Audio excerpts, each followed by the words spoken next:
Bom dia para aqueles que estão entrando. Bom dia, professora Yara, Camila, Gisele. Bom dia. Bom dia, professor Nelson. Bom dia para todo mundo que está chegando. Professora Carol Vaz também, bom dia.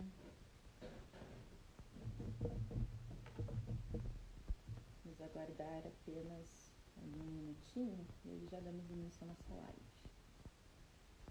A professora Fernanda também já chegou, professora Marília, bom dia para todos que estão chegando.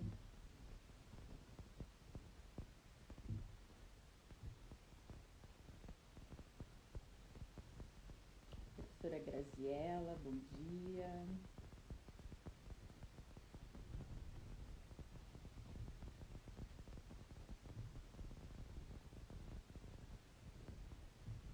A professora Flaviana também acabou de chegar, bom dia.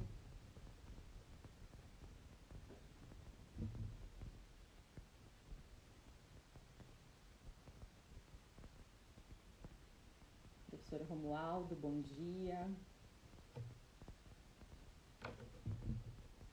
Vamos só esperar uns 30 segundos e aí damos início, tá?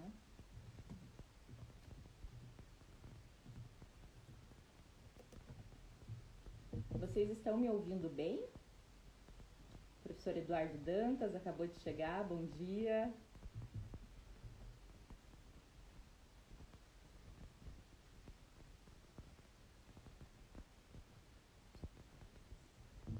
Tá, beleza. Só para confirmar que tá tudo certo aqui com o áudio. Obrigada, professora Yara.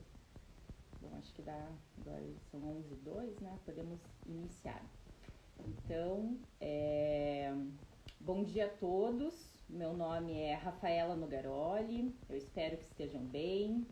Bem-vindos à 33ª edição do IBERC Lives. É a nossa primeira live de 2021. Para quem está aqui pela primeira vez, eu gostaria de dizer que esse é um projeto do Instituto Brasileiro de Estudos de Responsabilidade Civil, o IBERC, e a proposta é que mais esse meio aqui de comunicação do nosso instituto seja dinâmico, descontraído, uma forma dos nossos associados debaterem então aqui no Instagram sobre diversos temas que são relevantes na área de responsabilidade civil. E hoje a nossa convidada super especial do IBERC Lives é a brilhante professora Flaviana Rampazzo Soares, para conversarmos sobre consentimento do paciente e responsabilidade civil. Ainda, ao final, sortearemos a sua recém-lançada obra, Consentimento do Paciente no Direito Médico. Eu vou chamar então a professora Flaviana aqui para a nossa live. Só um minutinho.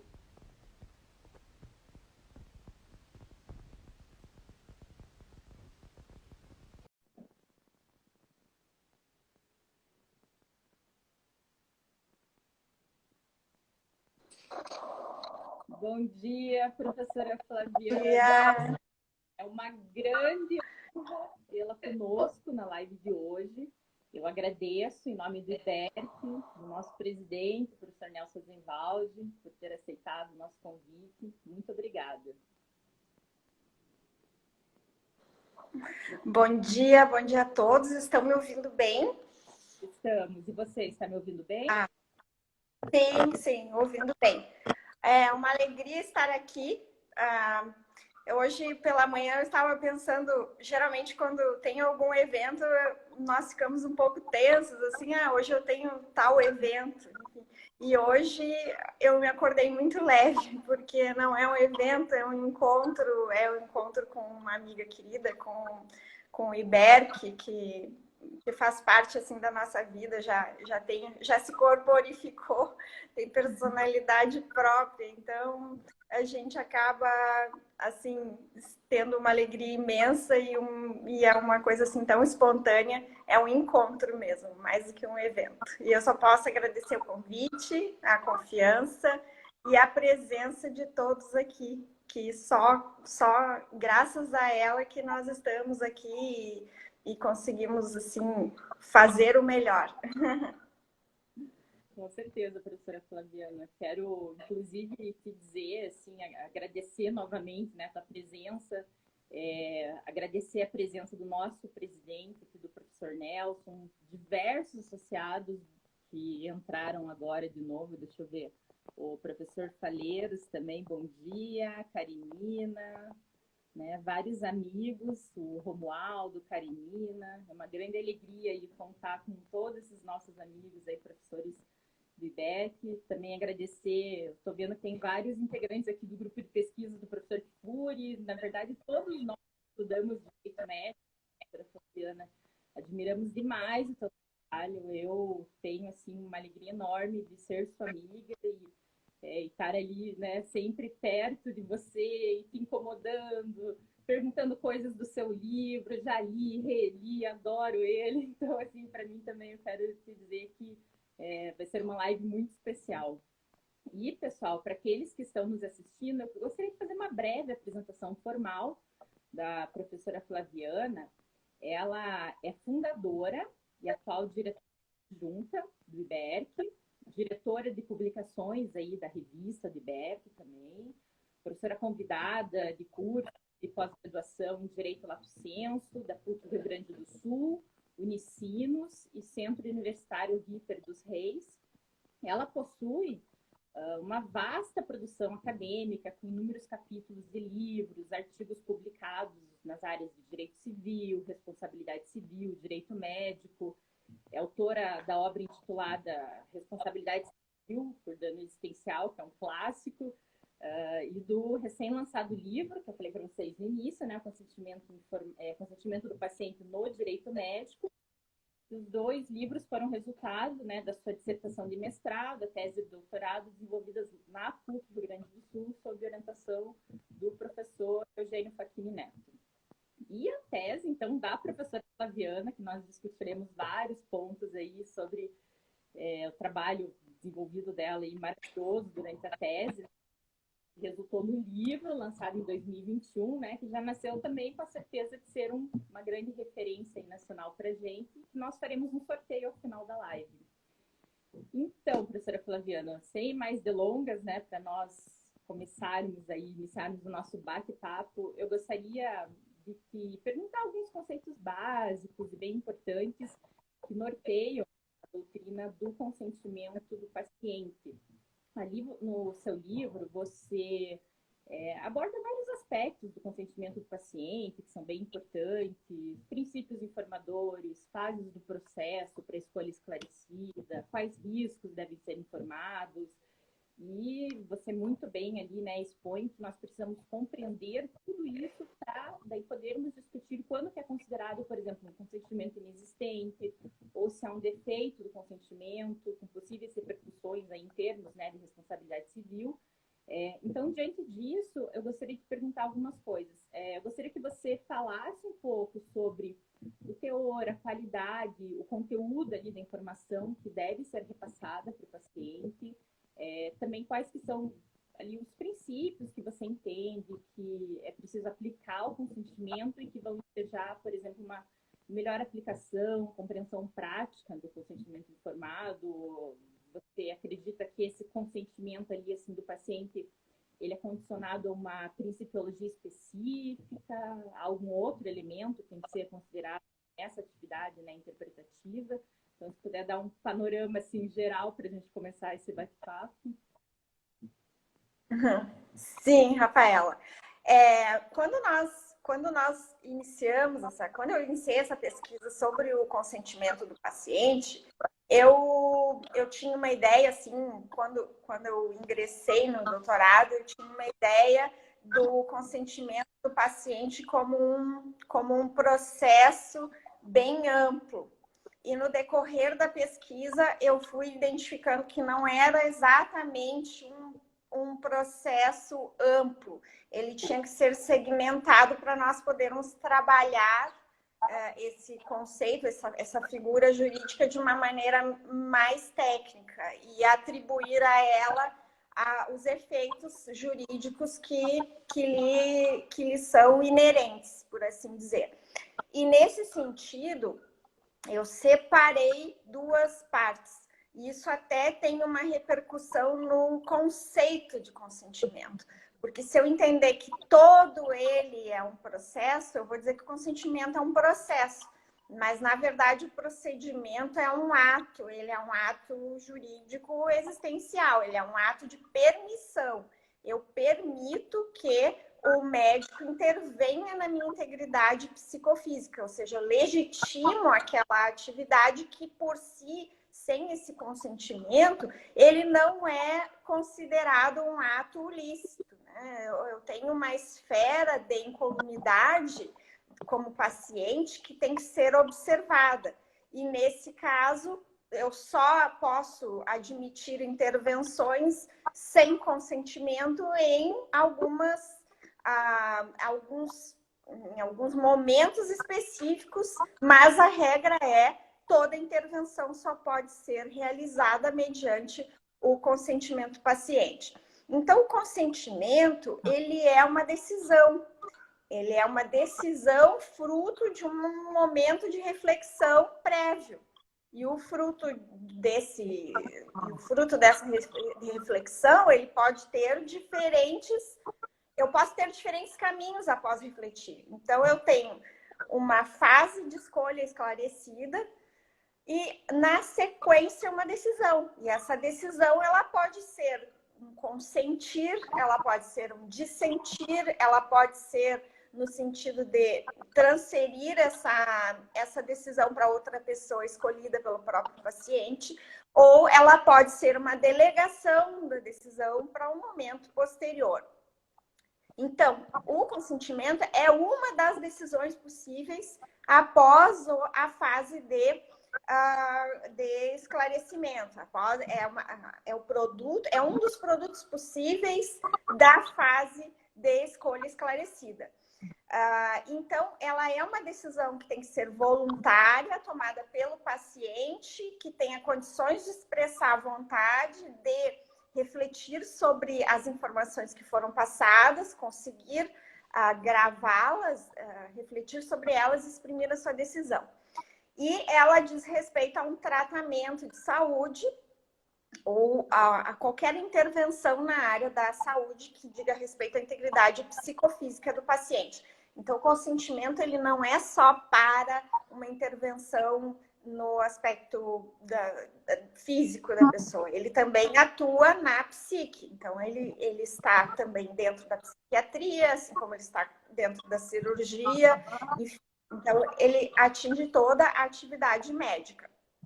Bem, como ele é um ato permissivo, ele é diferente da autorização, porque a permissão, o consentir, é um ato personalíssimo.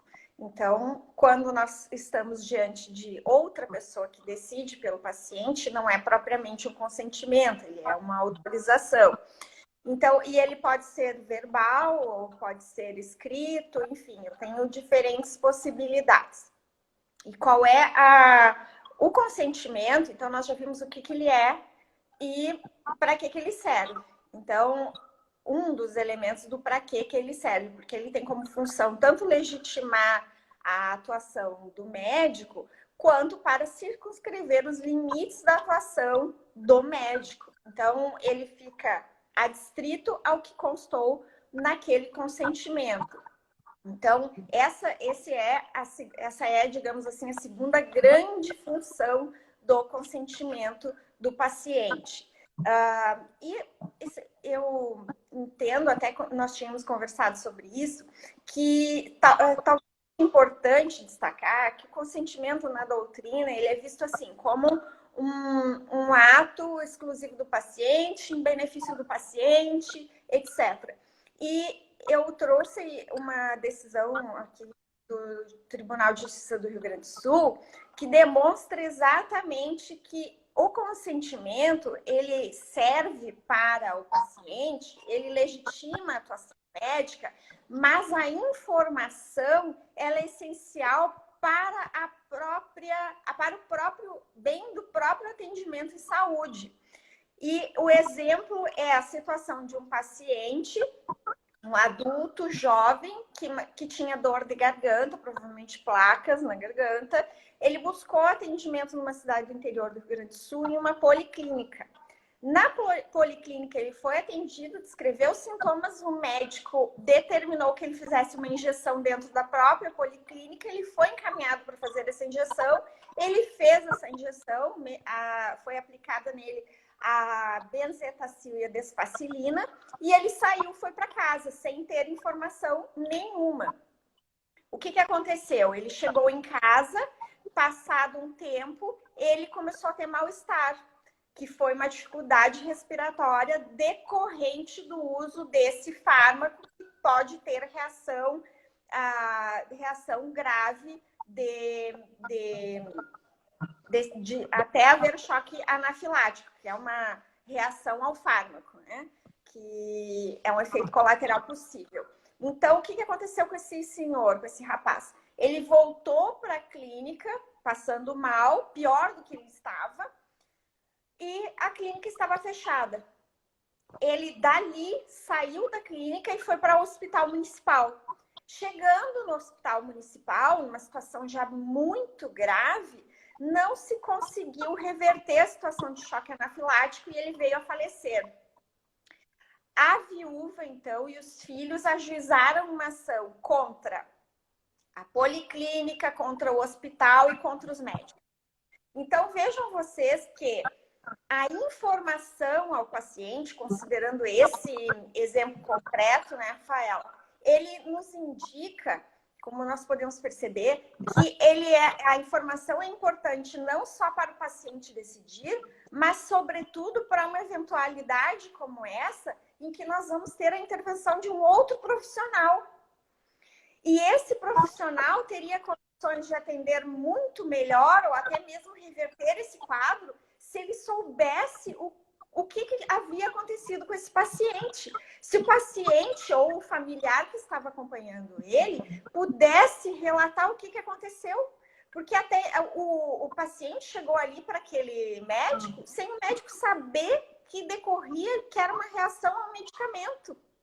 Então, vejam vocês como a informação ao paciente, um consentimento adequado, faz com que o próprio sistema de saúde, o sistema de atendimento, atue de maneira mais eficiente e para a própria preservação da equipe de atendimento, dos médicos, né? Esse segundo médico que foi incluído numa ação judicial, digamos, caiu de paraquedas, não é, Rafaela?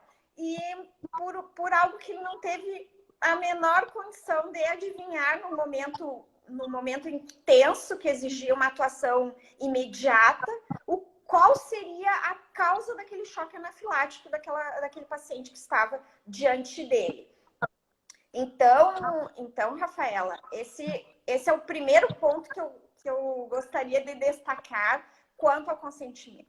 O consentimento é algo fundamental para o direito da saúde, não só para atender aos ditames da dignidade da pessoa humana, do paciente, enfim.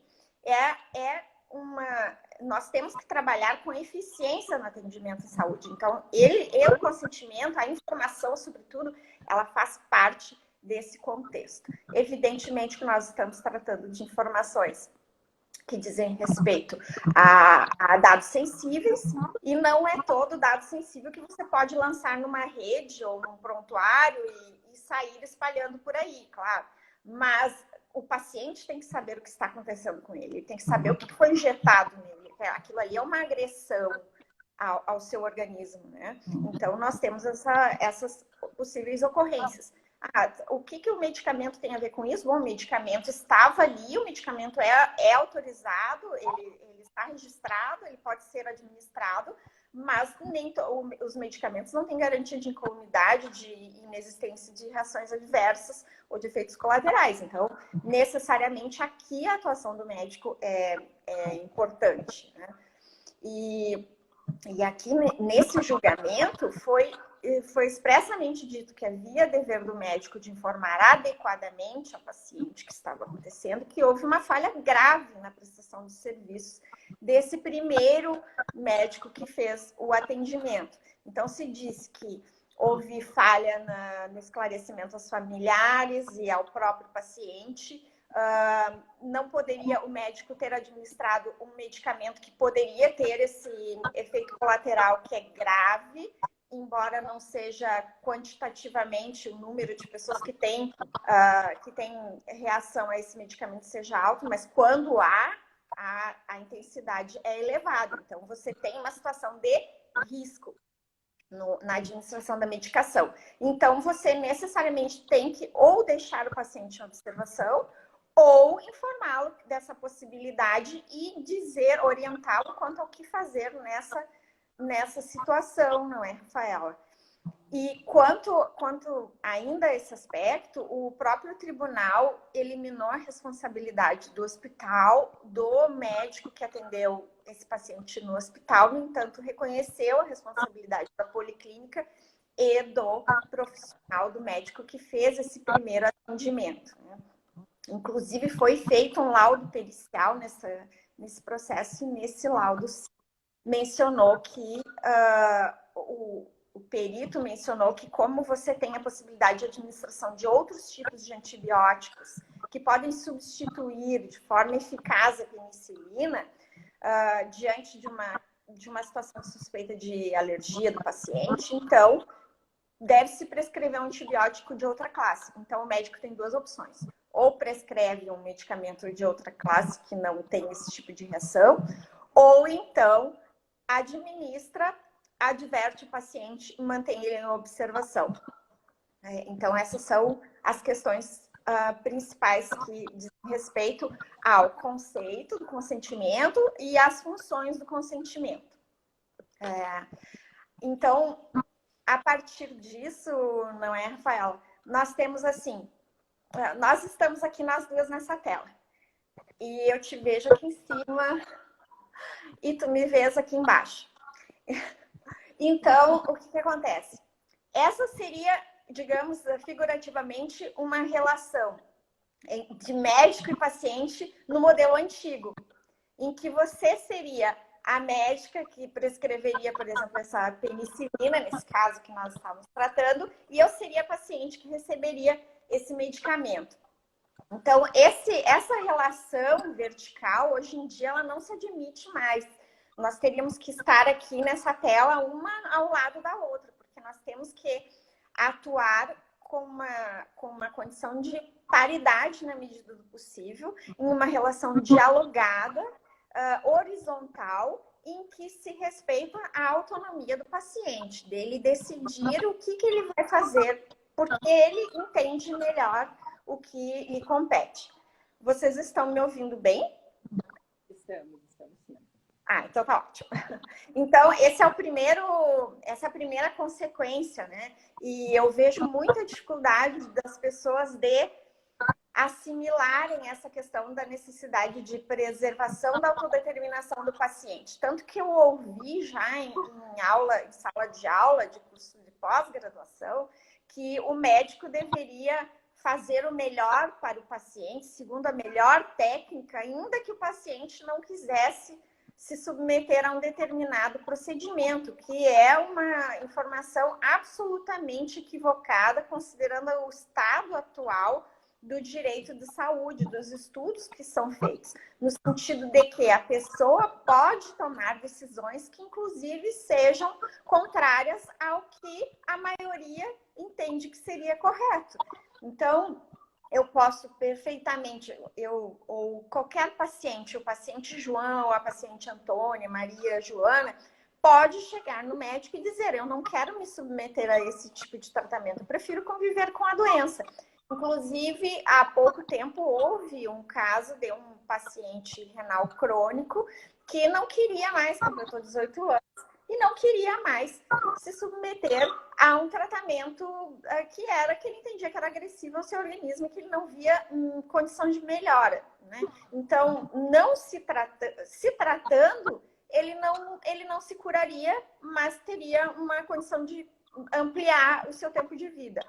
E não se tratando, ele também teria uma condição de não se curar e uma abreviação da vida. A escolha cabe a ele. Assim como um paciente diagnosticado com câncer, que queira ou não se tratar.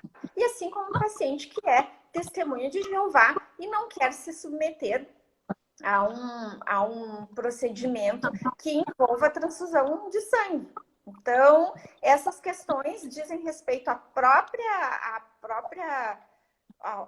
próprio modo de viver da pessoa, aos próprios planos que a pessoa tem para sua vida e que não podem não agradar a todos, podem não ser de acordo com a melhor técnica, mas devem ser respeitados justamente porque nós temos nosso direito de autodeterminação, devemos ser ouvidos e necessariamente respeitados. Então, quanto a isso, nós temos assim inúmeros estudos, mas a professora Luciana Dadalto, por exemplo, é uma que reiteradamente fala isso ao tratar das diretivas antecipadas, né, de vontade, sobretudo do testamento vital. Rafaela. Então, esses são, assim, inclusive os teus trabalhos já tratam sobre isso, mais voltados à esfera da aplicação da tecnologia dentro do direito da saúde, né? Notadamente no exercício da medicina. Então assim, até nesse aspecto nem vou falar muito, porque especialista é você, não sou eu. Mas, em geral, nós temos essas questões para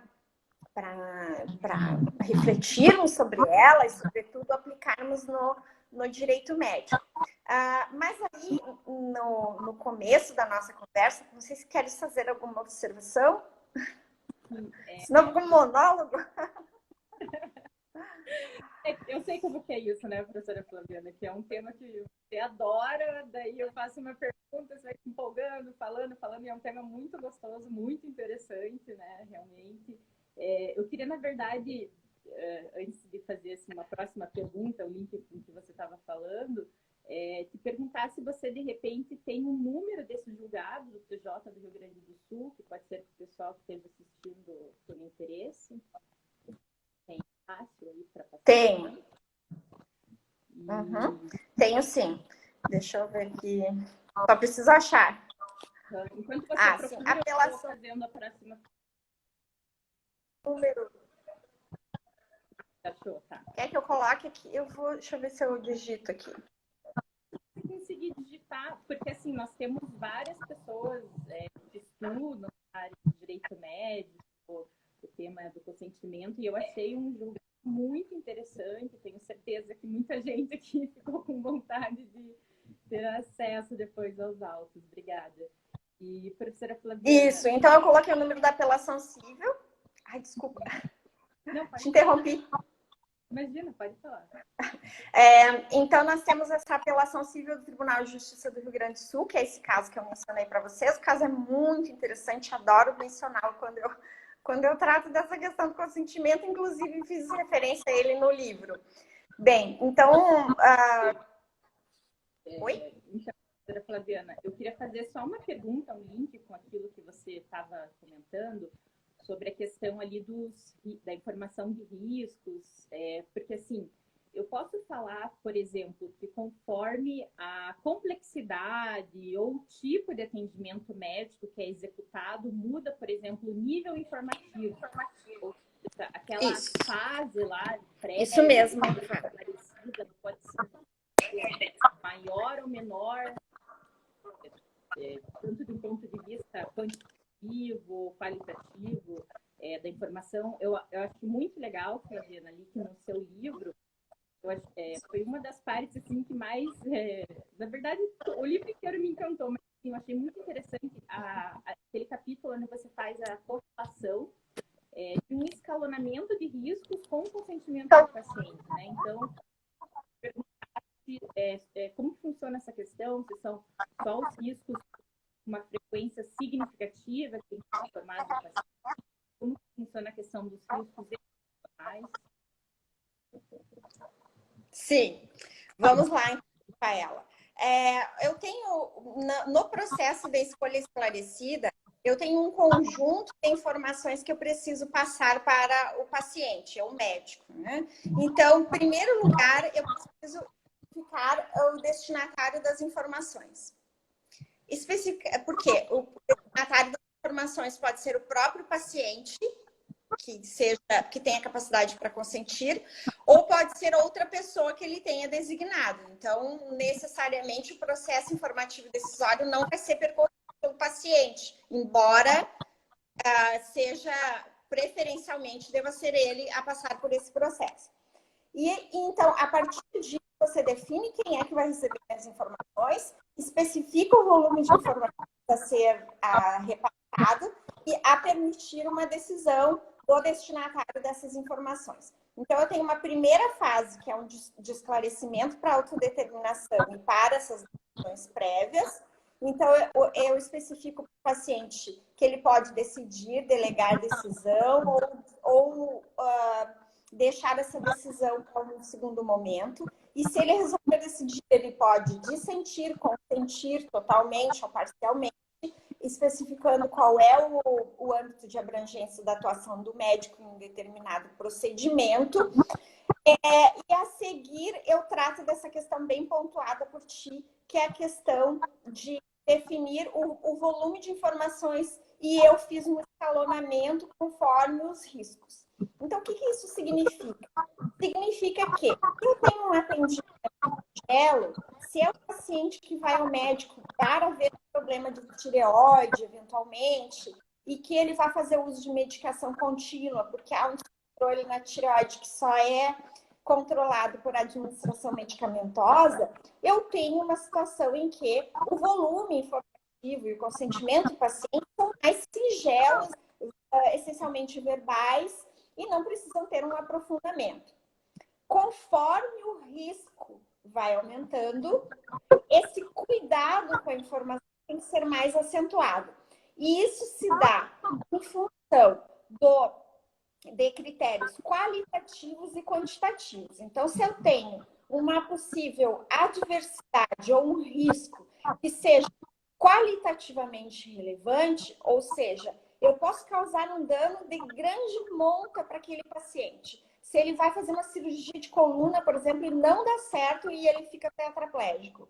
Opa, é uma informação que, vamos supor que atinja 1% dos pacientes, mas se atingir aquele 1%, é um dano de extrema gravidade. Então, eu preciso ter um cuidado na informação para esse paciente.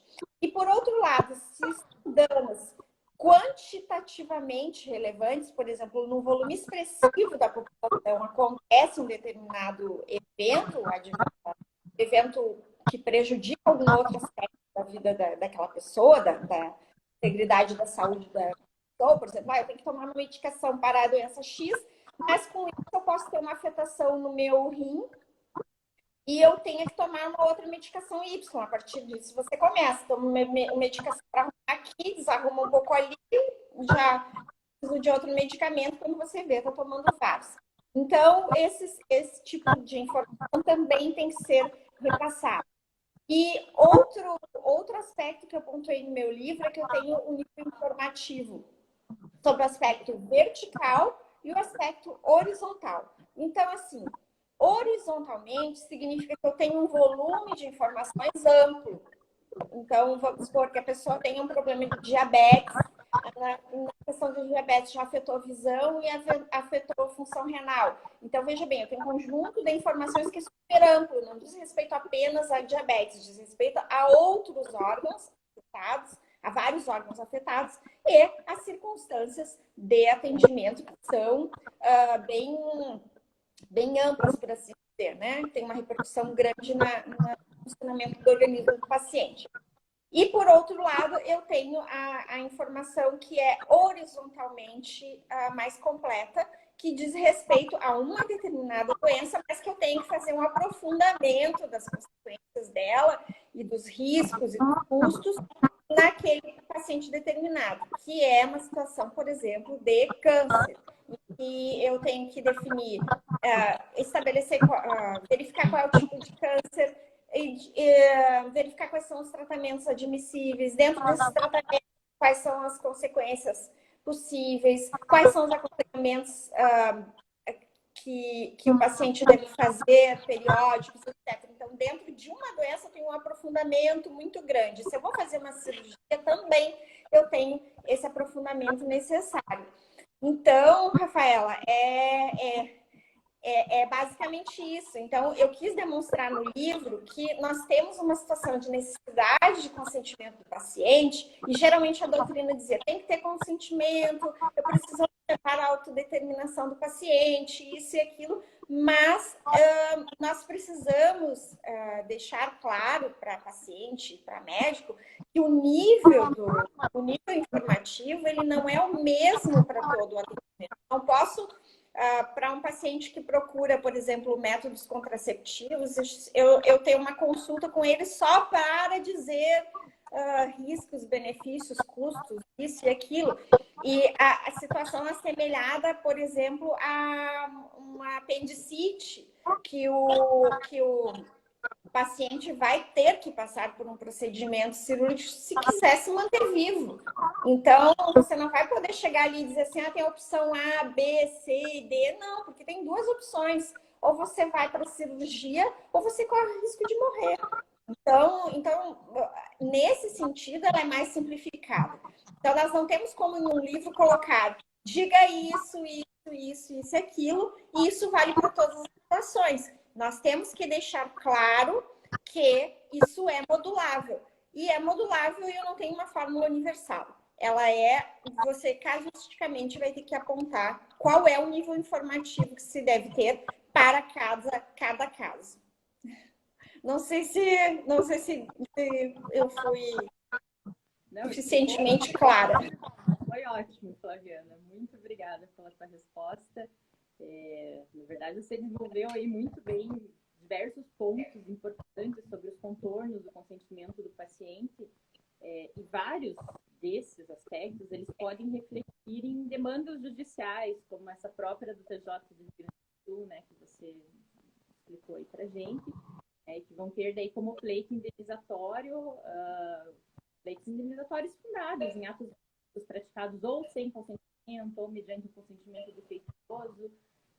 Então, agora para a gente fechar assim, com chave de ouro a nossa live antes dos sorteios, eu queria te pedir se você puder abordar um pouquinho sobre a questão da aferição da responsabilidade civil nessas situações, né? Como aferir, como determinar, até porque sobre esse ponto você indica ali no seu livro uma decisão que eu achei muito interessante, foi de Cassação italiana em 2018, que ela reconhece que a violação do dever de informar ela pode justificar duas possíveis repercussões lesivas.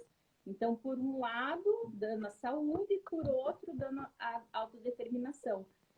E aí, nesse sentido, o que eu quero te perguntar é o seguinte: um médico que, por exemplo, ele atua de maneira clinicamente bem-sucedida e ele não causa dano ao paciente, né, mas ele age sem o consentimento. Nesse caso, ele também poderá ser responsabilizado? Isso, Rafael. Essa é uma outra questão que foi abordada no meu livro. Então, assim, de início já destaco que uma parte da doutrina brasileira afirma que não haveria a possibilidade de aplicar ao direito médico a teoria da perda de uma chance. E esse não é o meu caso. Eu sou partidária da aplicação da teoria da perda de uma chance no direito médico. Então, nós já temos que partir, nós duas, não é, Rafaela? Nós duas já partimos dessa premissa. Pode. E o que isso repercute na prática? Nós abraçarmos a possibilidade da aplicação da teoria da perda de uma chance dentro do direito médico. Significa que eu tenho duas possíveis repercussões decorrentes da prática profissional. Então, o que significa? Eu tenho duas possíveis implicações da médica. Uma que diz respeito à boa prática. Então, o profissional de saúde, ele precisa atuar de forma adequada, utilizando as boas técnicas. Então, esse é o primeiro aspecto. Não usou as boas técnicas, ele está praticando um ato ilícito, a responsabilidade dele a ser aferida é sob um critério de imputação subjetiva de responsabilidade.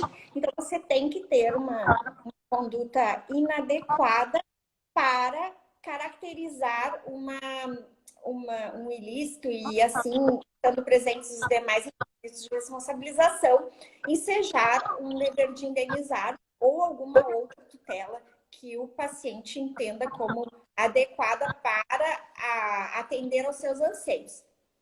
E, por outro lado, nós temos também que o médico tem o dever de atender à decisão do paciente e necessariamente dar voz a ele. Isso significa que o médico estaria atendendo ao direito de autodeterminação do paciente, que é decorrente da sua liberdade pessoal, que dar à sua vida o destino que lhe aprouver. Então, ele vai se conduzir na atenção da sua saúde do jeito que ele entender que é mais correto, mais adequado. E se violar a autodeterminação, nós também teríamos uma possível prática ilícita.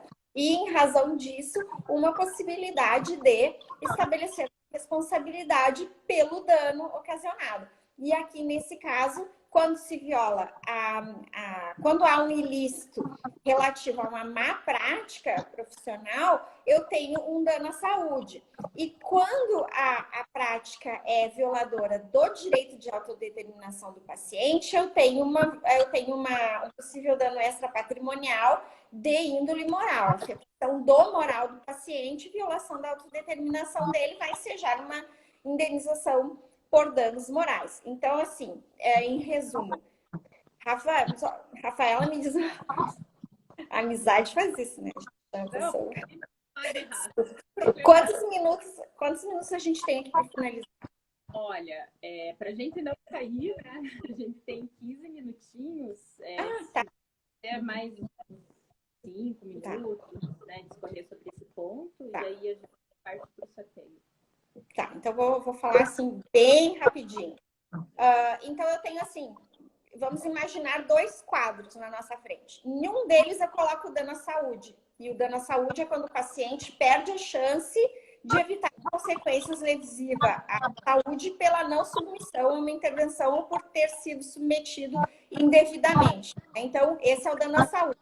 Má prática do médico. O paciente foi vítima de o que se chama comumente de erro médico. Esse é o primeiro quadro. O segundo quadro é o dano à autodeterminação, que pode ser presumido, eu afirmo no meu livro, e é a perda da possibilidade de decidir. No primeiro quadro, no quadro anterior, o paciente decidiu ou não decidiu, mas no momento da atuação médica aconteceu um problema, houve uma má prática. E no segundo quadro, que é o da autodeterminação, ele é independente da atuação profissional conforme a boa prática. Ele diz respeito unicamente a você deu a possibilidade do paciente decidir ou não. Se sim, ok, ato ilícito. Se não, ato ilícito aqui, violação da autodeterminação do paciente. Então, dentro desses 2 quadros, nós vamos para o quadro da direita, que é a violação da autodeterminação, e nós temos algumas situações possíveis.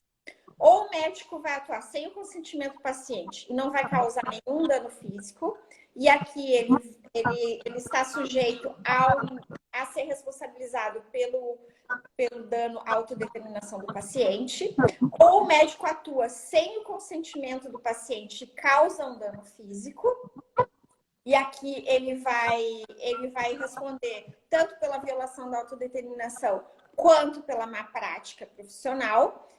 Ou o médico atua de um modo distinto do que consta no consentimento do paciente, aqui é uma violação da autodeterminação do paciente. Ou o médico vai atuar com consentimento, mas de modo contrário aos princípios éticos ou às boas práticas, né? Aí a gente vai para o quadro 1, aquele da má prática.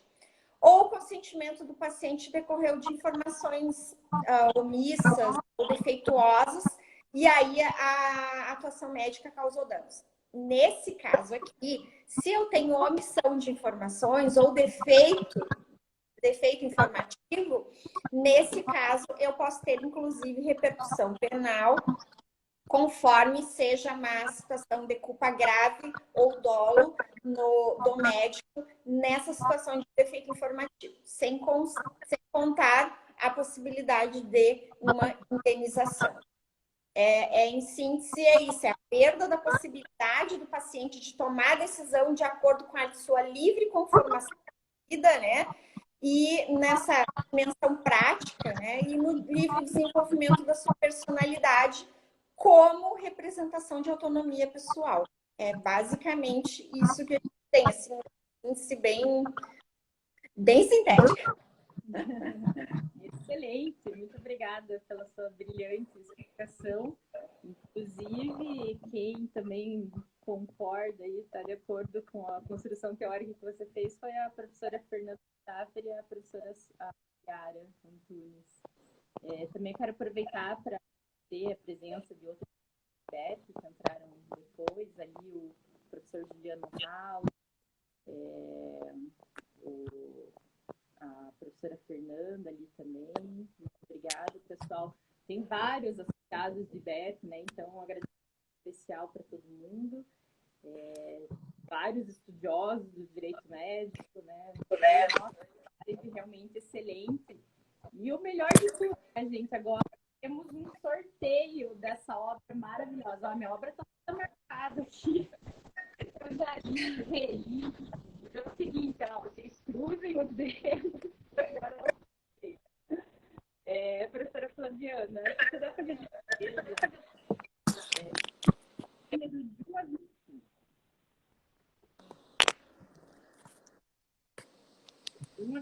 Rafaela, falhou um pouquinho a transmissão aqui. Eu tenho que escolher o quê? Me diga um número de 1 a 25. 18. Número de pessoas. Vamos ver aqui.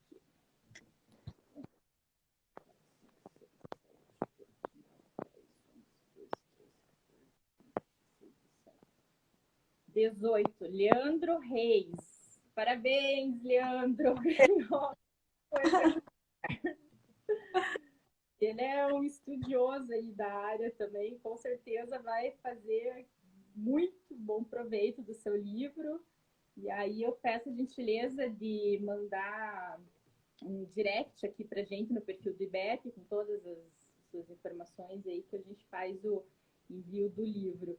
E, professora Flaviana, então, infelizmente a nossa live está chegando ao fim. Eu ficaria mais, o dia inteiro aqui falando com você sobre esse tema. Quero te agradecer imensamente pela tua presença. Dizer que eu me sinto honrada, preciso falar novamente, ser a sua amiga, sou assumidamente sua fã, né, do extenso trabalho acadêmico que você desenvolve na área de direito médico. Essa foi uma live com muito aprendizado para mim, tenho certeza que para todo mundo aqui que está nos assistindo. Então, muito obrigada. Eu que agradeço, Rafa, a oportunidade de estar aqui conversando contigo. E pessoas especiais, todos interessados nesse tão importante que faz a vida, né? Porque todos nós um dia estaremos no atendimento médico, os nossos direitos, o que o médico deve se comportar, nós devemos nos comportar e, sobretudo, fazer com que haja uma maior interação entre o direito e a medicina. Porque esse tipo não tem que chegar ao médico, saber como é que ele deve se comportar, porque isso geralmente não é tratado nas unidades de medicina. Então, talvez esse seja o grande nosso agora para o direito, é fazer dentro das universidades, sobretudo na formação do estudante, na formação do médico, que ele possa melhorar nessa questão da comunicação, porque ele está na faculdade aprendendo qual é a melhor técnica. Muitas vezes ele sai dali sem saber como lidar. E nós temos que ter uma visão mais holística, não só da técnica, com relação a isso.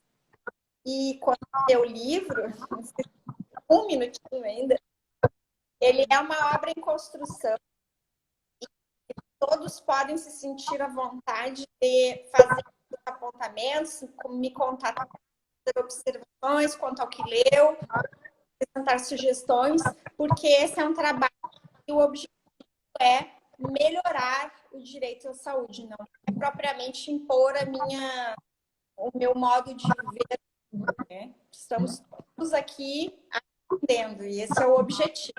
É despertar a atenção para o tema, fazer com que todos nós possamos melhorar esse tema e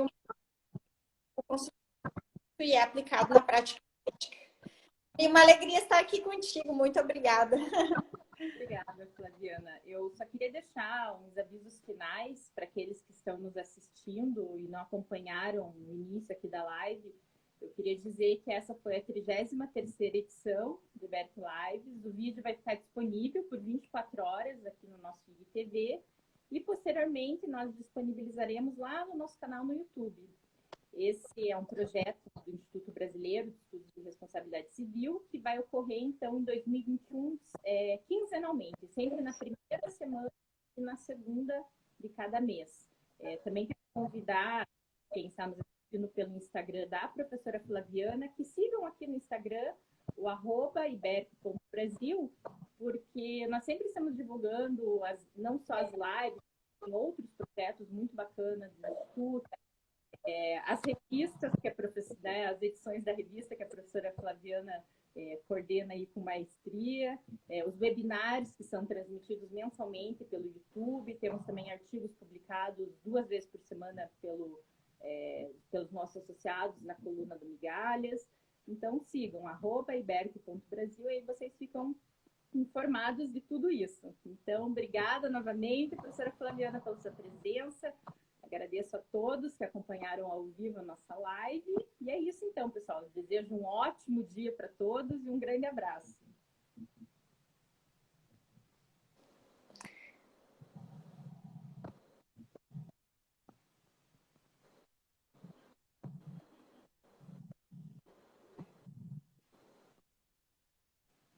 Eu estou tentando terminar a live, sendo o botão para eu terminar. Espera aí.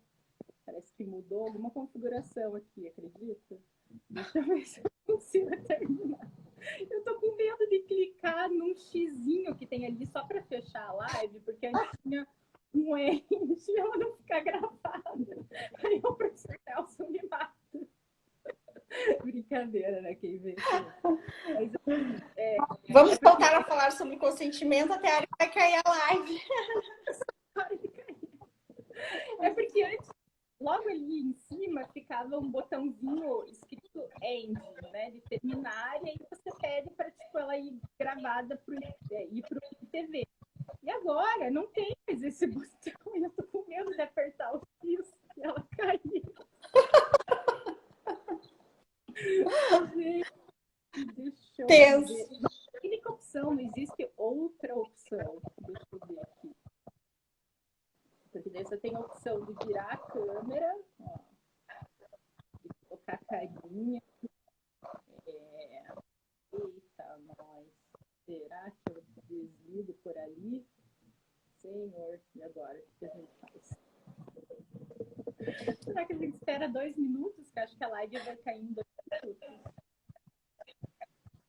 Eu vou ter que fazer um teste depois pelo Instagram, tem o perfil de testes. E aí, ver. Acho que teve alguma atualização no Instagram que agora não aparece o botão para encerrar. Se alguém, tem poucos aqui nos assistindo ainda, se alguém tiver ciência disso. Precisamos chamar o Faleiros. Mas eu não sei se faz tempo que o Faleiro, de repente, é que normalmente ele é convidado para as lives, ele não conduz, né? E daí quem chama para a live que tem essa opção, né? De fechar a live, salvar.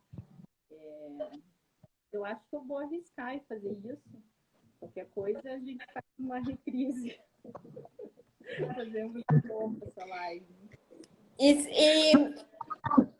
se eu sair, será que ajuda? Não ajuda porque